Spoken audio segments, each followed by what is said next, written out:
मन बहुत चंचल होता है, इसलिए वह अशांत रहता है, और मन में जब तक अशांति रहेगी व्यक्ति हजारों सवालों से घिरा रहेगा। व्यक्ति को जब तक मन में चल रही सवालों के जवाब नहीं मिलेंगे उसका मन अशांत ही रहेगा। लेकिन सवाल यह है कि मन को नियंत्रित कैसे किया जाए और मन को कैसे समझा जाए। यह उन दिनों की बात है जब बुद्ध की शरण में दीक्षा ले रहे भिक्षुओं को कई नियमों का पालन करना पड़ता था। वे किसी के भी घर 3 दिन से ज्यादा नहीं रुक सकते थे। यह नियम स्वयं बुद्ध ने बनाया था। उद्देश्य यह था कि उनकी सेवा में लगे लोगों को किसी तरह की कोई तकलीफ न हो।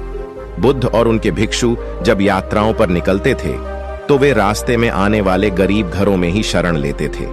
वे इन घरों में ज्यादा से ज्यादा 3 दिनों तक रुक सकते थे। 3 दिनों के बाद उन्हें अगली यात्रा पर निकल जाना पड़ता था। एक दिन वे ऐसे ही एक गांव में पहुंचे। बुद्ध और उनके शिष्य अपने रहने के लिए जगह ढूंढ रहे थे। बुद्ध के एक शिष्य आनंद को एक खूबसूरत वेश्या ने अपने घर में रहने के लिए आमंत्रित किया। आनंद ने उसे कहा कि वह उसके घर पर रह सकता है, पर इसके लिए उसे बुद्ध से अनुमति लेना होगा।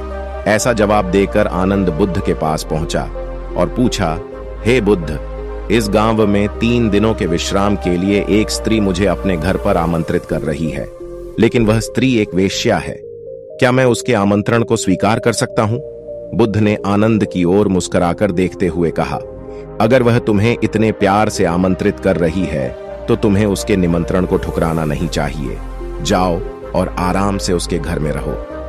बुद्ध की यह बात सुनकर दूसरे शिष्यों सोच में पड़ गए। उन्होंने बुद्ध से पूछा, आप आनंद को एक वेश्या के घर कैसे भेज सकते हैं?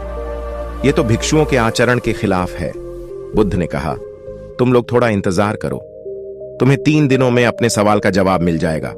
सारे शिष्य चुप हो गए। फिर आनंद अगले 3 दिनों के लिए उस वेश्या के घर रहने चला गया। बाकी के शिष्य आनंद की जासूसी में लग गए और आनंद की सारी बातें बुद्ध के कान में डालने लगे। बुद्ध शालीन मुस्कान लिए चुप चुप सुनते रहे। पहले दिन वेश्या के घर से आनंद और महिला मिलकर संगीत गाने की आवाज सुनाई दी। एक भिक्षु का वेश्या के साथ यूं संगीत गाना सुनकर शिष्यों ने कहा, आनंद बदल गया। दूसरे दिन वेश्या की घर से गाने के साथ नाचने की भी आवाजें सुनाई दी। अब सारे शिष्य एक स्वर में कहने लगे, अब तो आनंद पक्का बदल गया।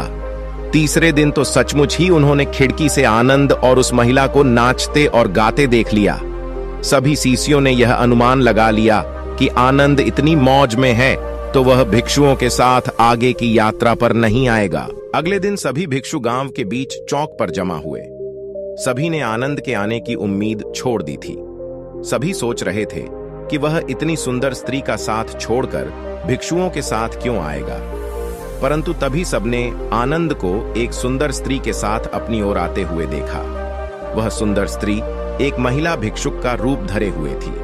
बुद्ध उसे देखकर मुस्कुरा रहे थे, जबकि बाकी शिष्य विस्मित होकर खुले मुंह से आनंद और उस महिला भिक्षुक को ताक रहे थे।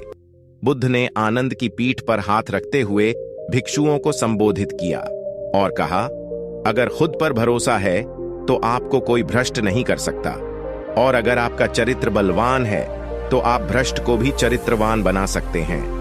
ऐसा कहते हुए बुद्ध ने वेश्या से भिक्षुक बनी महिला का स्वागत किया और सभी लोग आगे की यात्रा पर निकल पड़े। बुद्ध और आनंद की यह कहानी हमें सिखाती है कि अगर हमारी इच्छा शक्ति मजबूत है तो हम किसी भी स्थिति के गुलाम नहीं बनते। खोट तो हमारे अपने दिल में होता है और शक हम दूसरों पर करते हैं। अपने दिल को साफ रखेंगे तो दुनिया भी हमें साफ नजर आएगी। किसी किताब को कभी उसके बाहरी आवरण से ना किए। इस बात को समझ लें कि हम अगर पारदर्शी जीवन जिएं तो हमें किसी आवरण की कभी जरूरत ही नहीं पड़ेगी। धन्यवाद।